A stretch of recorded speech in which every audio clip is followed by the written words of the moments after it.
Oi, meus amores, hoje nós vamos falar sobre grandezas diretamente e inversamente proporcionais. Primeiro nós vamos falar sobre grandeza. Então, grandeza é tudo aquilo que pode ser medido ou contado. Exemplo, nós temos o volume, a massa, a superfície, o comprimento, capacidade, velocidade, o tempo, o custo e a produção. Vamos ver aqui. No nosso dia a dia, nós relacionamos sempre duas grandezas. Então, quando nós vamos ao comércio, que nós vamos comprar, por exemplo, 1 quilo de arroz, nós pagamos, em 1 quilo de arroz, nós pagamos R$3. Em 2 quilos de arroz, nós pagamos o dobro, né? Então, é 2 vezes R$3, que é R$6. Se nós vamos comprar 3 quilos de arroz, nós pagamos o triplo. Então, é 3 vezes o 3, que é R$9. Então, nós estamos sempre relacionando o quê? A quantidade com o preço.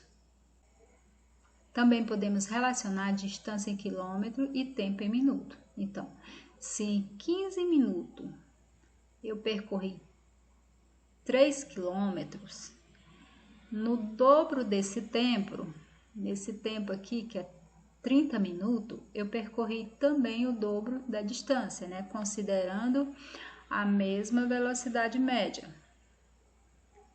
Em 45 minutos, ou seja, o triplo do valor aqui, o triplo de 15, eu vou percorrer 9 quilômetros, ou seja, o triplo da distância aqui, certo? Grandezas diretamente proporcionais. São aquelas grandezas onde a variação de uma provoca a variação da outra numa mesma razão. Vamos ver um exemplo. Se 3 kg de sabão custam R$18, o preço de 6 kg de sabão custará R$36. Observe que dobrou a quantidade de quilos de sabão e também dobrou o valor a ser pago. Vamos organizar aqui. Temos aqui quantidade de sabão e o custo em reais. Então, 3 quilos de sabão custa R$18. O dobro dessa quantidade, né, 6 quilos de sabão, custam R$36, ou seja, o dobro de 18. Ou seja, aqui eu multipliquei por 2, aqui eu multipliquei também por 2. O que a gente pode observar aqui, ó? Nessa direção aqui, ele vai aumentando, não é isso? Então, nessa direção aqui, ele aumenta. Aqui também, ó, nessa direção também ele aumenta. O que nós podemos observar aqui, ó, com essas setinhas aqui? Que essas grandezas são diretamente proporcionais. Mas como é que eu vou provar isso? É só multiplicar produto dos meios pelos extremos. Se o resultado da multiplicação, né, eles forem iguais, significa que essas grandezas são diretamente proporcionais. Então, multiplicando 3 vezes 36 tem que ser igual a 18 vezes 6. Então, multiplicando aqui 3 vezes 36 é igual a 108. E 6 vezes 18 é igual a 108, né? Então, aqui nós provamos que nós temos grandezas diretamente proporcionais. Usando esse mesmo raciocínio, nós vamos resolver esse próximo exemplo. Então, com 10 kg de trigo, nós podemos fabricar 7 kg de farinha. Quantos quilogramas de trigo são necessários para fabricar 28 quilos de farinha? Vamos organizar aqui. Então, nós temos 10 quilos de trigo e vamos fabricar 7 quilos de farinha. Quantos quilos de trigo, né? Quando eu não sei, eu vou colocar bem aqui uma letrinha para representar esse número. Então, quantos quilogramas de trigo são necessários, né, para fabricar 28 quilos de farinha? Então, 7 quilos de farinha, para 7 quilos de farinha eu vou precisar de 10 quilos de trigo.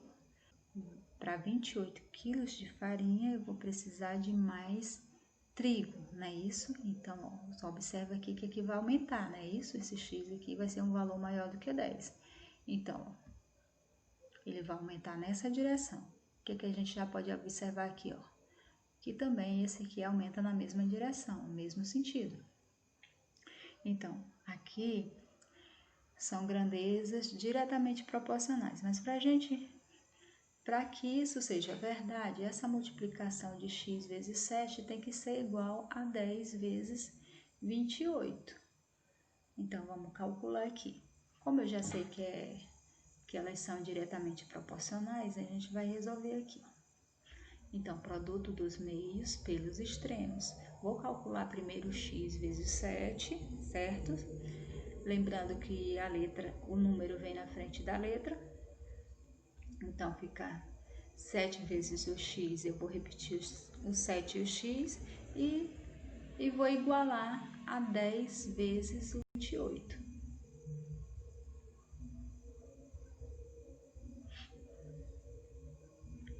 Então, aqui, eu vou resolver agora essa multiplicação aqui de 10 vezes 8, vou repetir 7x. Então, 7x é igual 10 vezes 28 é igual a 280. Eu quero o valor somente do x, então vou isolar o x, vou colocar 280 no segundo membro, né? Ele vai continuar. E o 7, que estava no primeiro membro multiplicando o x, ele vai dividir o 280. 280 dividido para 7 é igual a 40. Então, 40 é a quantidade de trigo que vamos utilizar para fabricar 28 quilos de farinha de trigo. Grandeza inversamente proporcional. Uma grandeza é inversamente proporcional quando operações inversas são utilizadas nas grandezas. Então, vamos observar aqui um exemplo.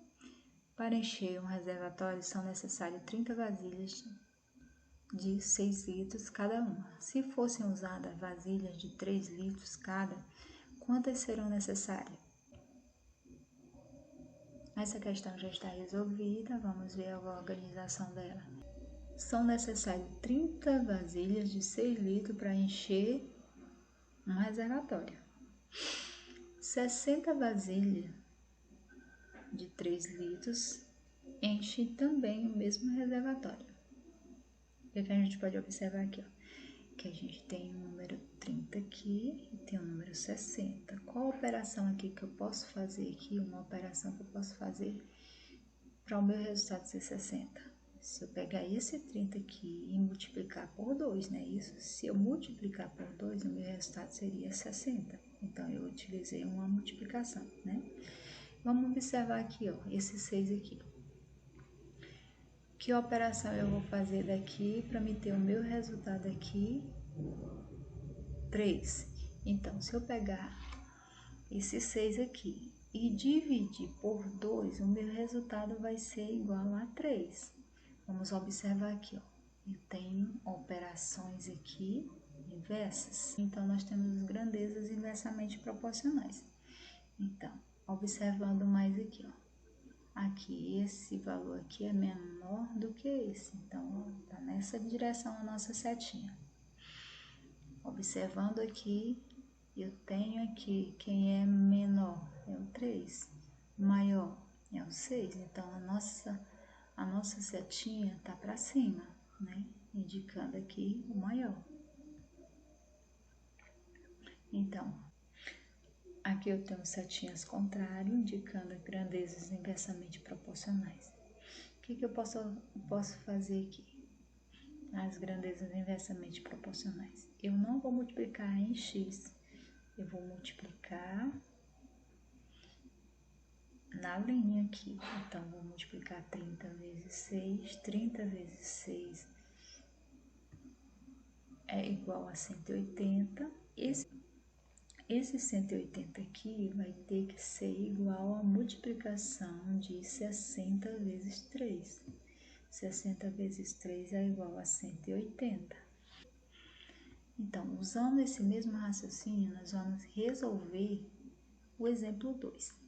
Um corredor gastou 2 minutos para dar uma volta num circuito a velocidade média de 210 km por hora. Quanto tempo o corredor gastaria para percorrer o circuito a velocidade média de 140 km por hora? Vamos organizar aqui. Então, nós temos tempo e a velocidade. Então, ele gastou 2 minutos para percorrer o circuito em uma velocidade de 210 km por hora. Então, ele quer saber quanto tempo ele vai gastar para percorrer o circuito, o mesmo circuito com a velocidade de 140 km por hora. Então, quando eu não sei o valor, eu vou colocar uma letrinha.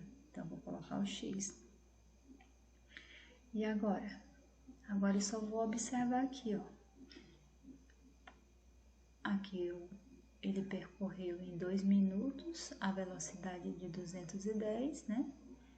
E aqui ele diminuiu a velocidade. Se ele diminuiu a velocidade, o que significa? Que ele vai demorar mais tempo para percorrer esse circuito. Então, esse valor aqui, ele é maior, não é isso? Do que 2. Então, qual é a direção da nossa setinha? É essa direção aqui. Agora, vamos observar para cá. Ó. Quem é maior? É o 210. Então, a nossa setinha vai ficar para cima. E o que eu tenho que fazer? Que eu sei que a multiplicação de 210 ela é igual à multiplicação de x vezes 140. Vou colocar primeiro o valor com a incógnita no primeiro membro, para facilitar. Então, 140 vezes x, repete o 140 e repete o x.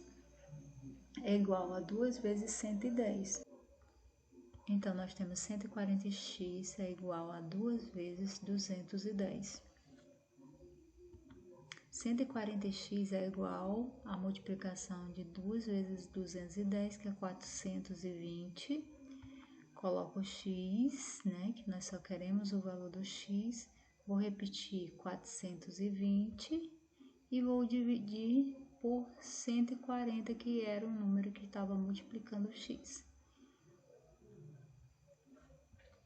X é igual a 3, né? 420 dividido para 140 é igual a 3. Então, o corredor gastaria 3 minutos para percorrer um circuito com a velocidade de 140 km por hora.